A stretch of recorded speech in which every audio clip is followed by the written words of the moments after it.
Welcome to Random Conflux, the most must-see show on Facebook. What? Is it? I don't know where I am anymore. Who am I? What am I? Well, he's Zach. You're John? I think... No, I think he's Matt and you're John. No, I'm Matt. Then that means I'm John? No, you're Zach. You're Zach. So, I'm Zach. So I must be John.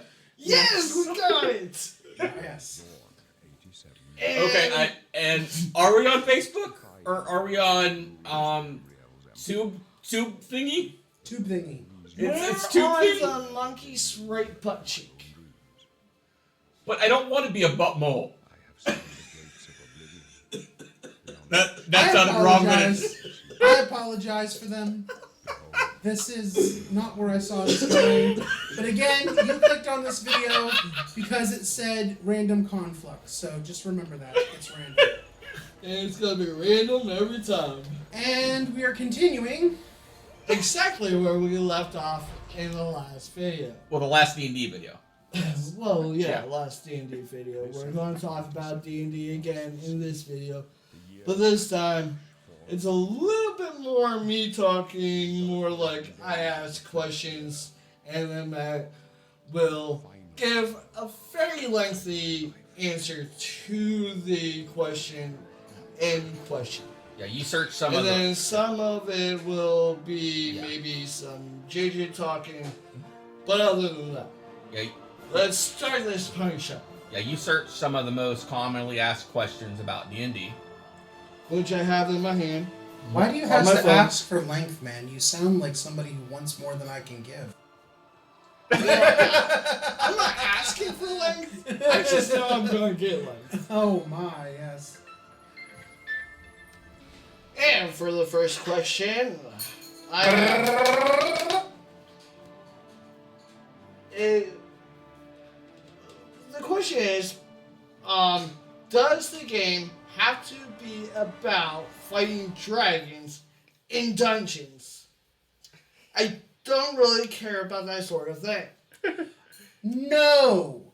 The whole point of the game is to create a world that is based loosely off of high fantasy, okay?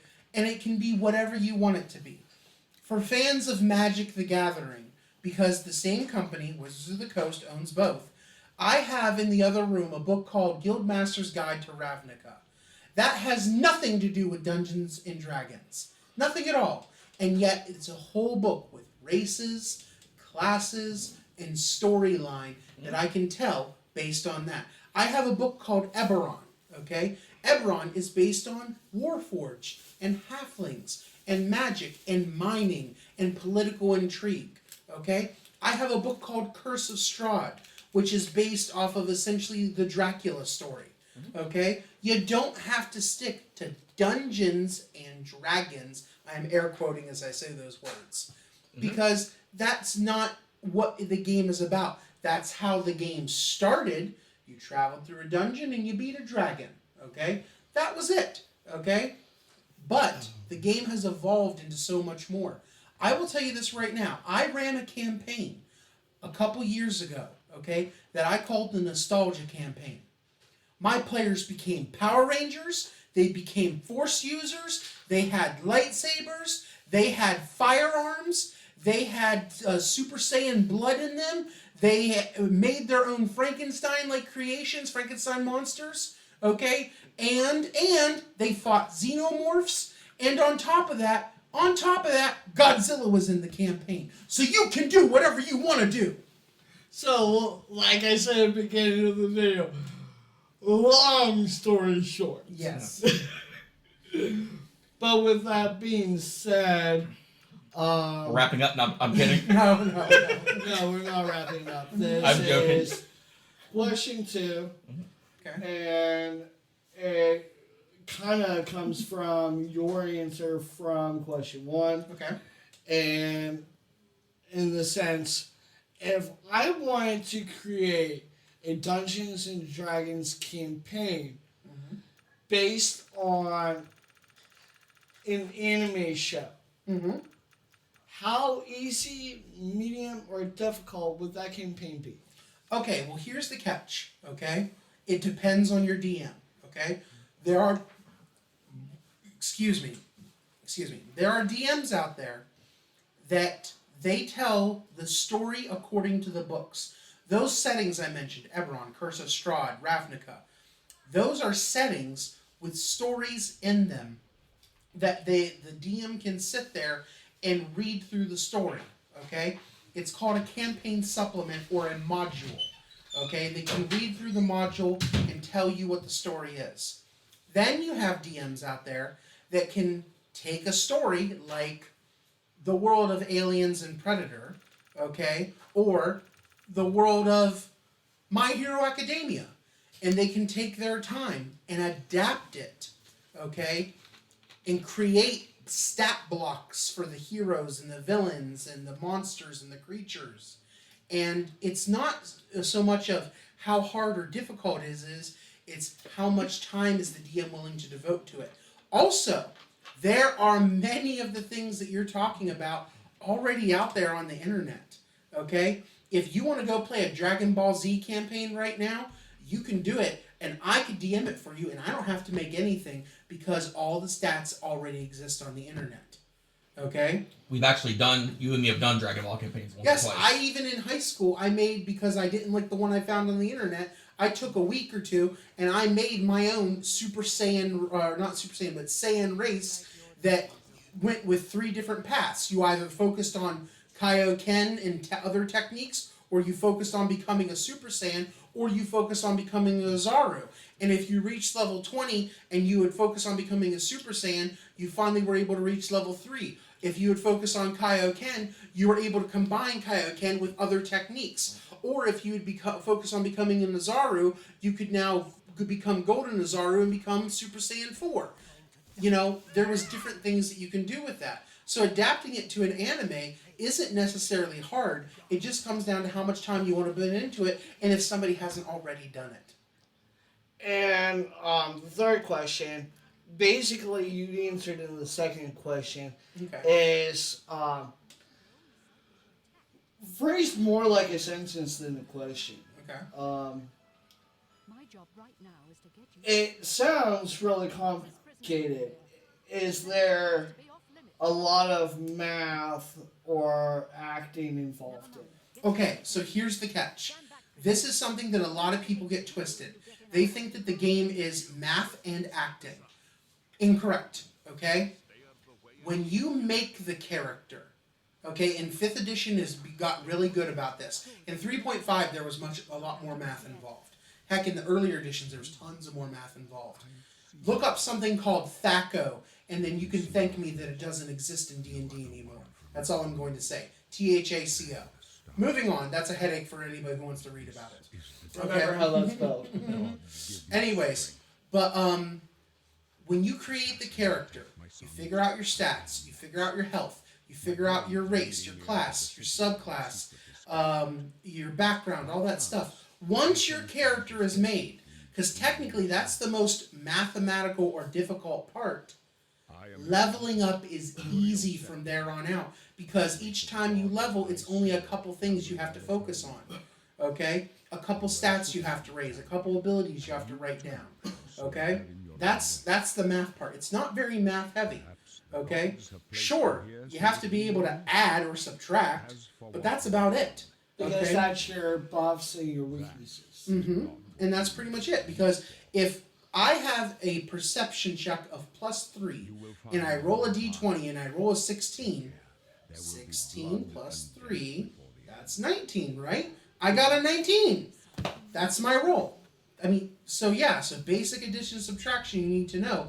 But beyond that, you don't need to go too crazy into it. Mm-hmm. Now, acting, that's the part that a lot of people get flip switched on.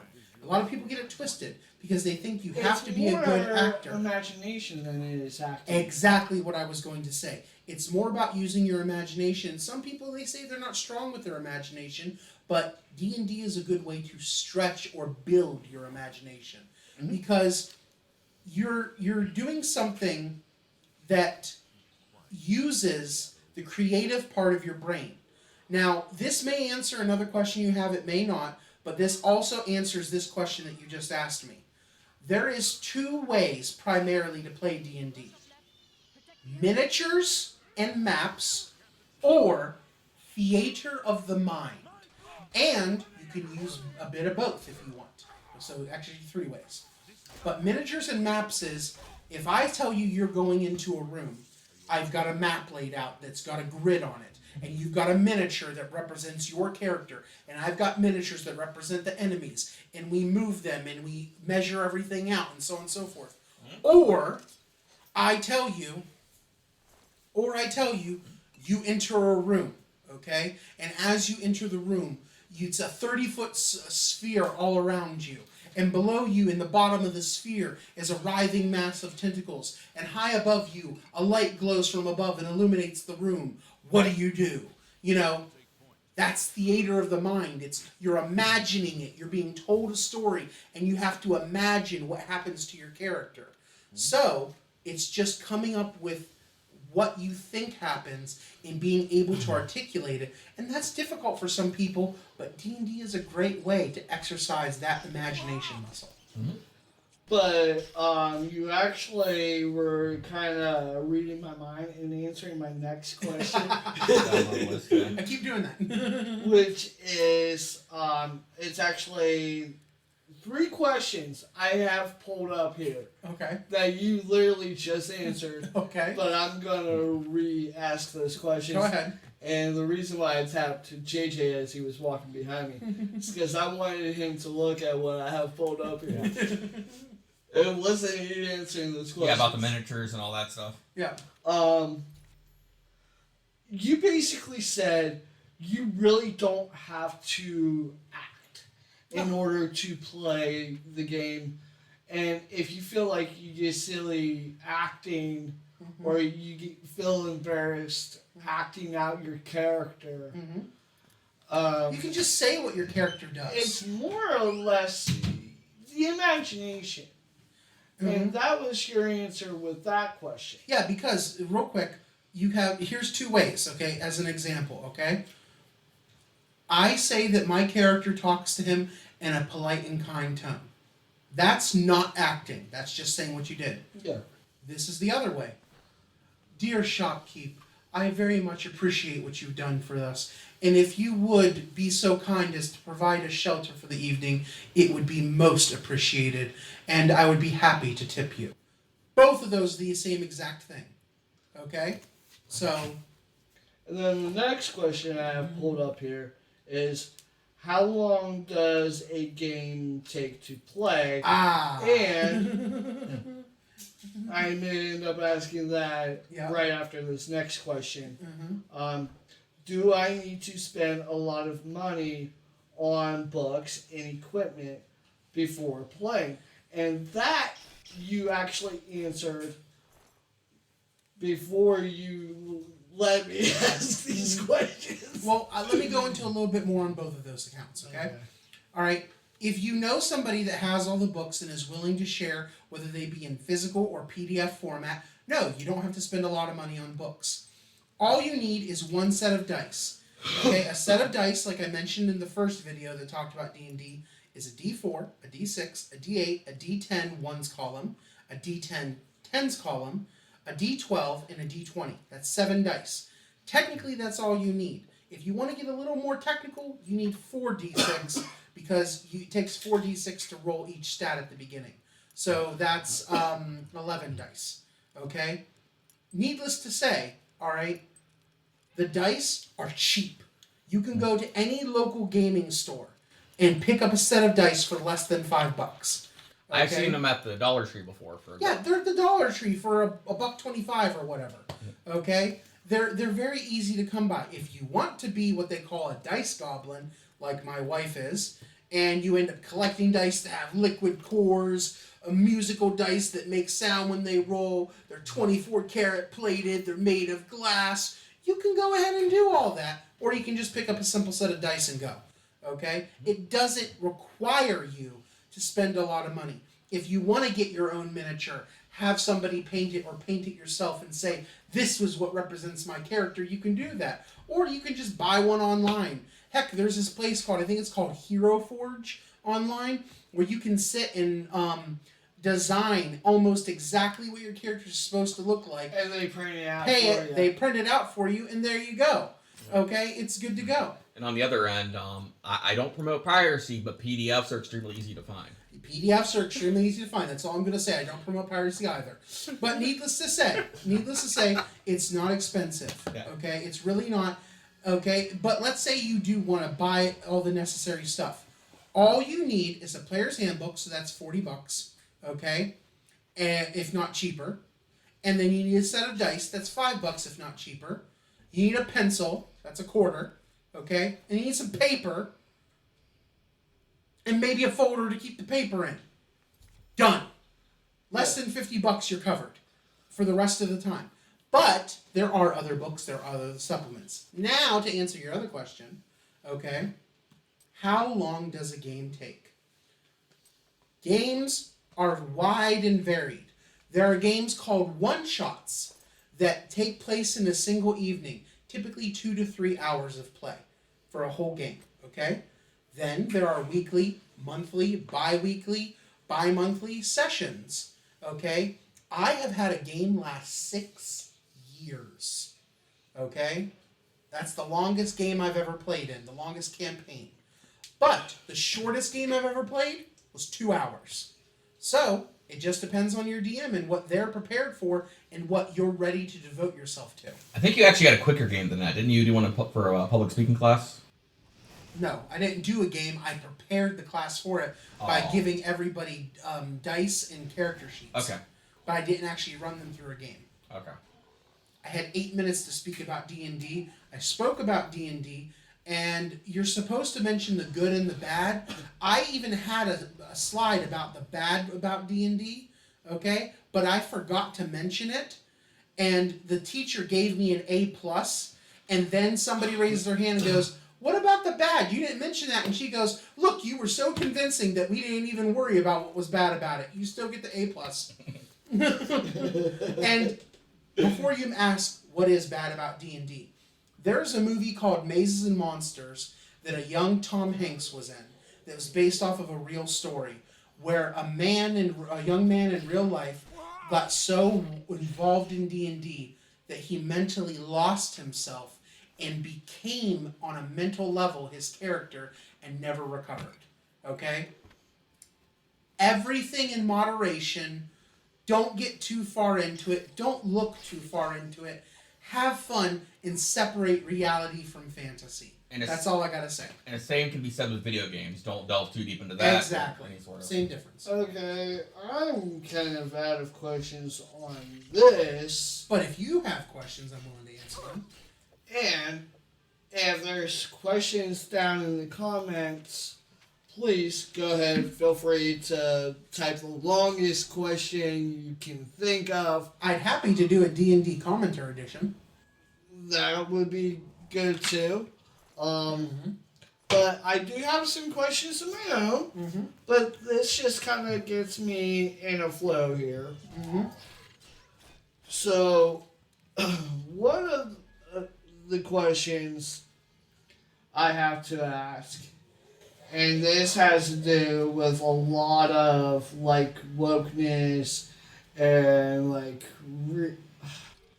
how things change from where they began when D&D was first made to the types of stuff that they're trying to develop into the game to make every person happy.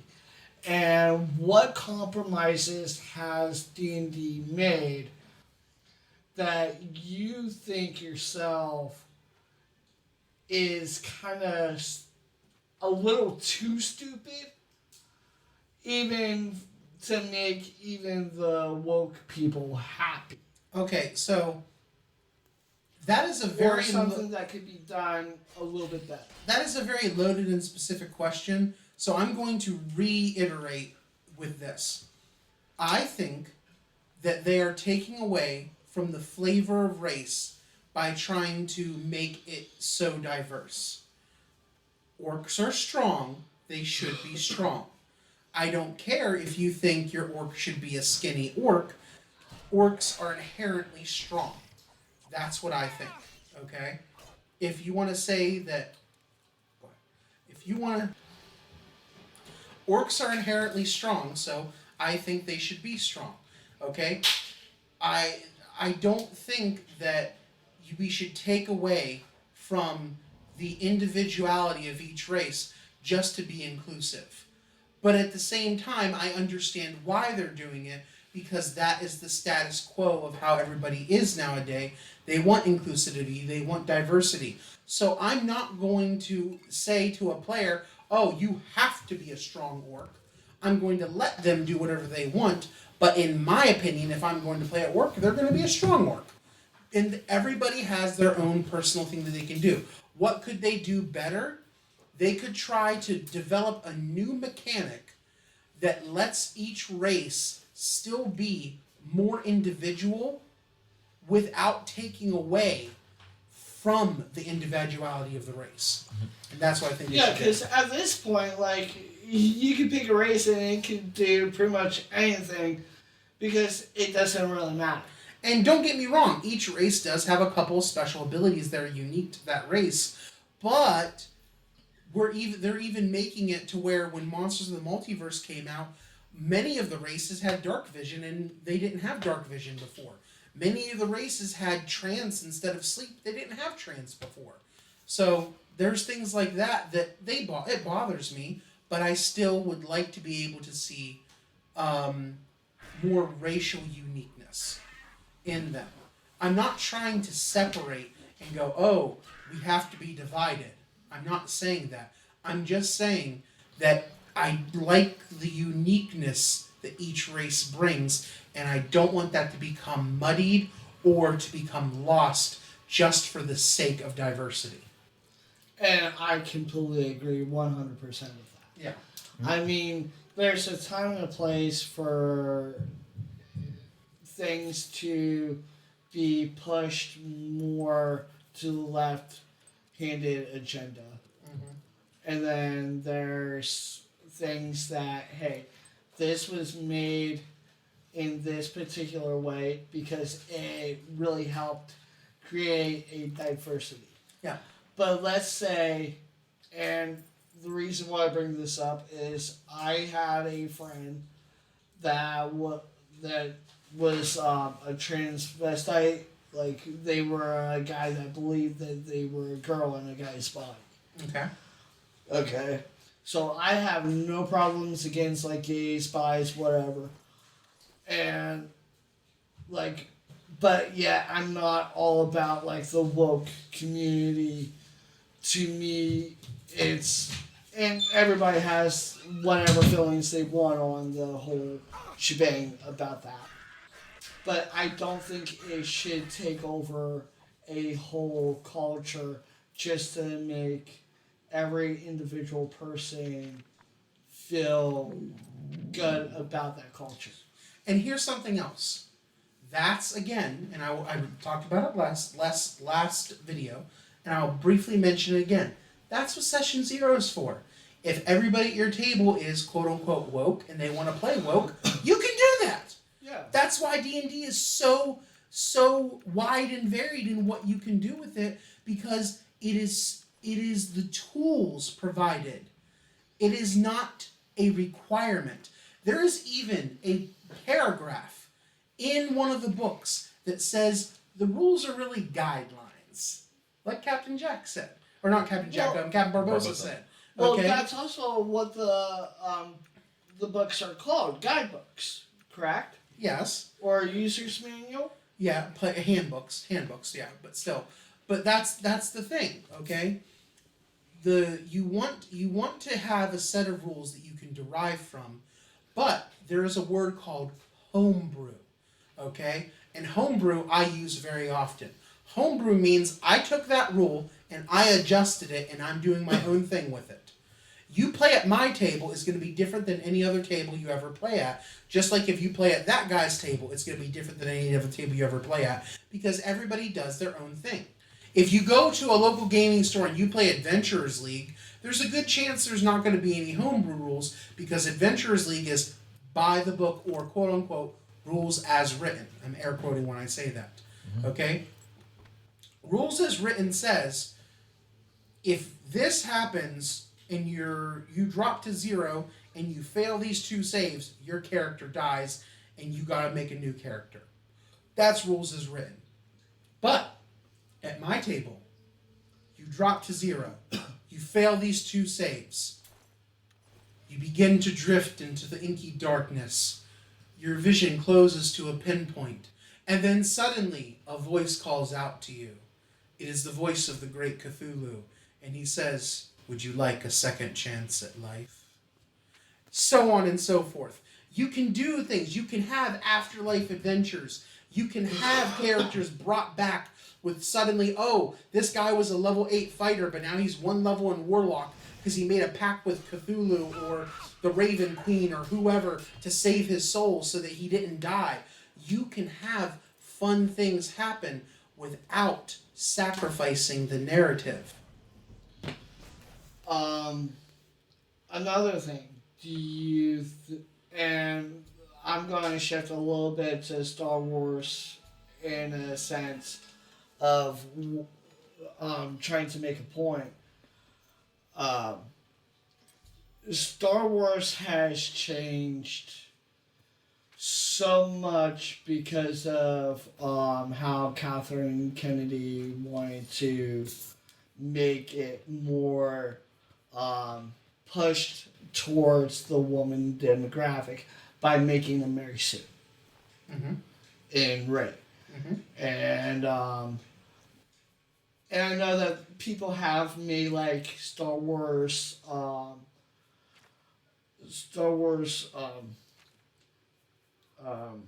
inspired D&D. There's an official Star Wars RPG. Yep. There's an official one. Actually, speaking of and that, all the rules for it are free online. Speaking of the Star Wars things, there was a, sorry to interrupt you, there was a meme where it showed I was getting to that. Oh. I was getting to that. Okay. And there's also a D&D for Fallout.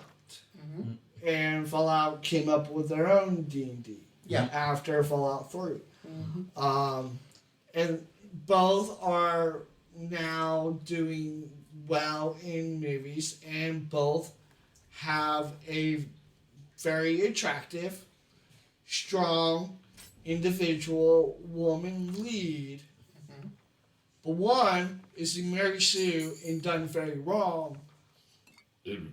Excuse me. And one is kind of a hopeless loner trying to find her way in the world. She's not perfect, but she's not a complete total idiot at the same time. Okay. But she's not a Mary Sue. She's not a Mary Sue, but she's also very naive, just coming out of... No spoilers, but... Take no offense. Yeah. What's the question? Okay. You're creating a campaign. Yes. And you're basing it, let's say you want your wife to be the lead. Yes. Of the group. The main protagonist. But you want to kind of write this story that makes her look like she could carry the troop on her back without making her look like a Mary Sue. Okay, so I want her to be the strong female lead, but she still needs to be able to rely on the people around her, but regardless, she's the main character of the story. Like, would you go in the Star Wars route? Or, I don't know if you saw... I watched the Fallout series. Okay. Or would you go the Fallout 4 route? Okay. So or would you find the center? Here's the catch. I'd find the center. And this is why. Okay?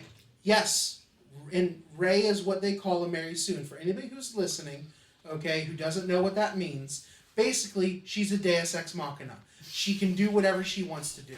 If she needs to use the Force, she can use the Force. If she needs to summon all the power of the Jedi, she can summon all the power of the Jedi. If she needs an extra lightsaber, she has an extra lightsaber.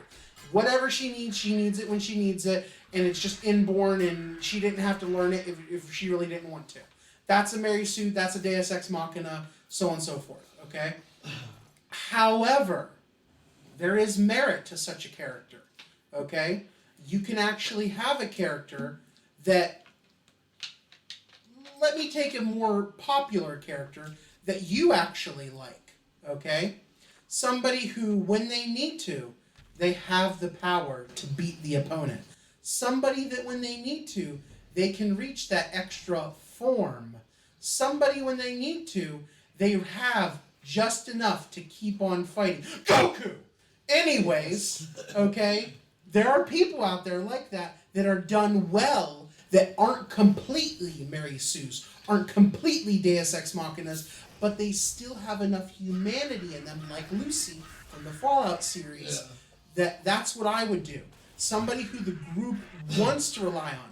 You look at Goku, and Goku's the perfect example of this, because even though he's technically the strongest character in that show for much of the show, his friends still want him around. His friends still desire to be around him, and they don't feel left out. And even when they do, like with Krillin and Yamcha sometimes, he comes to them and he helps them. He trains them. He reinforces good feelings in them. So, I would find a middle ground.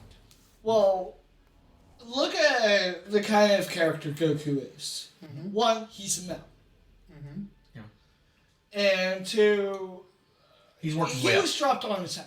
Mm-hmm. He was a conk brain baby. Mm-hmm. But yet, he is in no way, shape, or form an all be all? He's- An all be all? All end all. Okay, He's that. not an all end all. But he still manages to pull through when he needs to each time. He's also worked his way Meaning up. that he's not going to win the fight unscathed. Mm-hmm. He's not going to get his ass handed to him. Or He's if he going is, to he's take gonna, a beating. or if he is, he's going to rise from it. He's going to take a beating. He's going to be near death. But he's going to have that second wind about him, and that's what's going to push him forward. But there's a reason to that, and it's within the same DNA. And I believe you know what it's called. Okay. I don't know. The whole Zenkai thing, where Sans gets stronger Zenkai. after the fight. And Okay. The Senkai biz. But here's the thing. Right there, Kathleen Kennedy came up for a reason for Rey to have such a strong power. She's Palpatine's DNA. But that wasn't written until when... Doesn't matter. That's what's canon. That's what's canon. It doesn't matter that that's not what they intended. They intended for Finn to be a fucking Jedi. Finn was going to be a Jedi. A stormtrooper who became a Jedi, and they went a different way with it. Okay? It doesn't matter that originally Jar Jar Binks was supposed to be the Sith Lord. The Yeah. original ones. Okay? And we're finally getting to see that in that new Lego game that's coming out, where the same guy that voiced Jar Jar Binks is voicing Darth Jar Jar. Okay? So we're getting to see that come to fruition. Okay? But the point is, that's what's canon. Until they come out and say 7, 8, and 9 are no longer canon, that is what's canon, so that's what we have to go off of. Okay? So, Rey is so powerful because she's freaking Palpatine. One of the strongest Force users in existence is blood. Well, let's take them writing that in kind of out of the equation, because that's all very late writing. But that's picking and choosing. Yes, If you take that out, I have to take out the fact that Goku's a Saiyan. but that was written into his... But that was written into her. You see what I'm saying? That's what's canon. You gotta go with what's canon. But what if you went with, like, where were they when that character was actually written? How much of that character is the background, the moment that that character is written, and what is new lore to just make that character feel right to other people? You know what I mean? I understand what you're saying, but it's almost picking and choosing. And that's the problem, because you go, oh, this character was supposed to be a certain way. Like, for instance, I'm a huge fan of Broly from Dragon Ball Z. And I know that this feels like we're getting off topic, but we're still talking about characters in games. And this is very okay? relevant. And it's relevant in my opinion. Okay? I was a huge fan of Broly. I like the idea that Broly was a raging, crazed, saying one word most of the time kind of guy. And then Kakarot! You know, I loved that, okay? But they made Broly into a good guy, okay? And that it was just his anger that was uncontrolled, and that he needed help and focus. And Goku and the God of Chaos are training him and helping him out now. And he's a good guy, okay, that just has anger issues, all right? Oh, wait, Vegeta. Yeah. One of the most beloved characters in DBZ. My favorite character next to Broly. Before Broly existed, Vegeta was my favorite character, okay? And he was a bad guy turned good, okay? I like the character, and even though they changed him from a hardcore bad guy, they still kept initially what was about him the same. And I liked that, okay?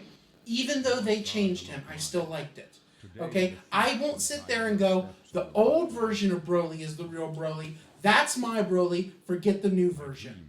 Because now, the current status quo says that's Broly. So I accept it that that's my Broly. So when they say that Rey is Palpatine's blood, I accept that Rey is Palpatine's blood. Until such a time that they officially come out and say, that's not canon, I accept it. That's what I'm trying to say. On a completely unrelated note, but still somewhat related, Piccolo was a better father to Gohan than Goku was. Facts. Hard facts. And Vegeta was a surprisingly good dad. All Hard things facts. considered. Hard facts. But with that being said, there's a reason why I got you on that tangent. Mm-hmm. As a DM, Mm-hmm. when your questers or the people that you have running the campaign, The players, yeah. the players, make their characters, those characters are locked in until a certain amount of time. Like, they have a certain amount of time to get those characters down, to get their characters, like, feel for those characters, right? But there's a certain time where you go, okay, it's been long enough for you to get acquainted with your character. You're going to need to quit changing that character to the point where it's no longer recognizable. No? No, allow me. Yes and no. Here's the thing. If I start off playing a character that is a paladin, and he is lawful good, which we talked about alignments in the first video, I believe, okay? Lawful good means that he follows the law, okay, as long as it doesn't hurt what is good, okay? If the law says that child picked up a loaf of bread, now their hand gets cut off, that's lawful neutral as an example. A lawful good character would stop that from happening, okay? They're not trying to break the law, they just don't want that kid to lose his hand, because that's not good to lose his hand. But anyways, if I start off as lawful good, okay, and that's when I'm playing a paladin, which is a generally speaking a good character. Yes, there are things like paladin of corruption and whatnot and conquest and all that, but that's a different story. Okay, and it's 6 sessions go by, so that's what, two at least 2 hours a session. That's 12 hours of play, and I'm not following the law. My guy's not really a good guy. The DM can pull the player aside and say, hey, what's going on? Do you not like your character? Are you not getting into it? Do you want to play something different? Or the DM can go, okay, you've alignment shifted. You are no longer lawful good. You are chaotic neutral. You are in it for yourself. You don't really care about anybody else. You don't care about the law or chaos. You're just in it for yourself. Freedom, personal freedom. You have alignment shifted, you are no longer lawful good. Okay? That's an in-game way of solving the issue. Because that shows your character has grown and changed. Okay? You can either have an in-game answer or an out-of-game answer, or one that leads to the other. Okay? I don't necessarily give people time to get used to the character. What I do is I make sure before we play that that's what they want to do. And if they play for a couple sessions and they're uncomfortable with it, there's always an in-game... One of the people that I play with, in the same campaign, her characters died 3 times, and all 3 times was because she wanted to try out something different. So we had her characters die, okay? And we brought in new characters to the group. And on that 3rd try, she finally figured out something that she liked, and she stuck with it for the rest of the story, okay? So, yeah, there's ways to figure it out. If you're not comfortable with what you're playing and it's not syncing up, we can kill off your character, we can change your alignment, we can even have you take on a new class and just not worry about the old class and only access those skills if you really need them to. Okay? We can have you play somebody completely different. Maybe your character completes their story. Okay? They figure out who killed their parents or their inheritance or whatever, and they just leave and you come in as a new character sent in by the Adventurers Guild or what have you. Okay? There's ways around it. Or back to the whole like overpowered Mary Sue things. There's been instances because not dogging her, but Matt's wife is extremely good at making characters. Yes. She's very good at making powerful characters. Matt worked around that by making enemies that are able to take on those characters. And then she figures out a way to usually kill those enemies too. And I'm sitting here going, son of a bitch, now I have to reward her for killing the extra hard character. And my wife, and that's the thing, my wife, when she goes to play, my other friends that we play with typically say that my wife is OP. Not that her character's OP, but my wife is OP. And I'm not just trying to up-talk my wife. It's that she knows how to play the game. She's been playing for a long time. She's a better DM than me. Okay, and like he said, she knows how to build a really good character. Okay, she does it in every game, not just D&D. Exactly, she does it in every video game or tabletop game or whatever she goes to play. For example, there's a convention called Dragon Con, and at Dragon Con you can go there, and it happens every year. There's about 5,000-10,000 people like us that go there. Okay, and you can get rated 1 through 5 as a DM, okay? A level 1 DM. You take the 3 main books, Dungeon Master's Guide, Player's Handbook, and Monster Manual, and you can run a game with the books. Rank 2. You can take the books and some supplements, which are extra books, and run a game. Rank 3. You don't really need the books, but you use the books anyways because it helps you out from time to time to remember. Rank 4. Books? What are books? You don't need books. You got it memorized practically. You only have to look them up because you're forgetful every now and then. Rank 5. You are the books. The knowledge is there. You are D&D. You are omnipotent. I'm a rank 3. Jamie's a rank 4. So yeah. She's better at the game than I am. So... I'm kind of losing this one. You actually brought up a question that you said you were going to ask me earlier, before this video started. And I'm trying to remember what the question was about. Something, going off on your own. Okay, yeah, ask that question. Thank you for reminding me, and I completely slipped. Well, it completely slipped my mind. Mm-hmm. But as most video games have a main objective, but also has many side quests, and they're very open world, and that is also very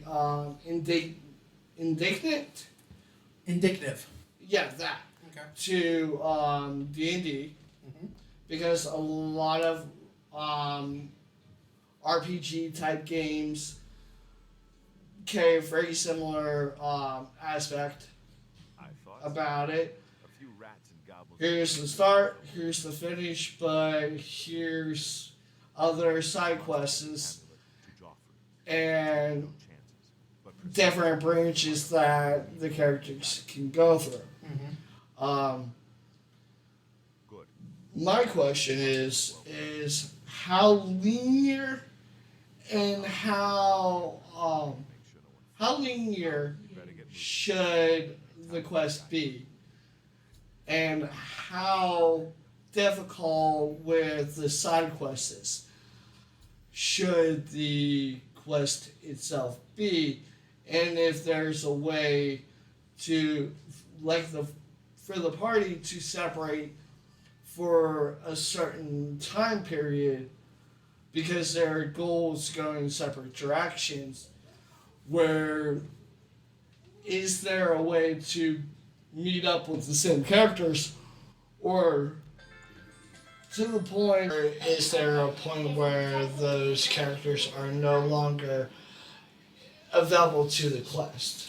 Yes, that is a point that you can get to, but the thing is, whenever you're traveling, to remember about your characters is that in D&D or in any campaign, everybody's got their own individual goals, and then everybody's got group goals that they follow. The group goals that they follow are something that everybody wants to achieve together. But let's say your character has his own personal vendetta against somebody that he needs to solve. That character can break away from the group, solve that vendetta, and come back, or better yet, maybe your group can help you solve your vendetta. So the DM's job is to try to keep everybody together, but at the same time, people can break away. And sometimes, like in the case of my wife, like I was talking about, how she ends up playing really OP characters, what I had to do is the players in one of my campaigns were relying on her to solve their problems, so I intentionally split the party and made others have to rely on themselves for a couple sessions to solve their own problems, and it made them better players for it in the end. So you all can come back. So that basically answers the last question I have. So therefore, Speaking of coming back, we hope you all come back. Exactly. yes, back to this channel. Back to this game. Okay. Back to this topic. Subscribe, like, you know what to do. This is Q-Tip. Have a nice day. Say goodbye, Vegeta. You got me all of a sudden. I don't know what to do. I've never been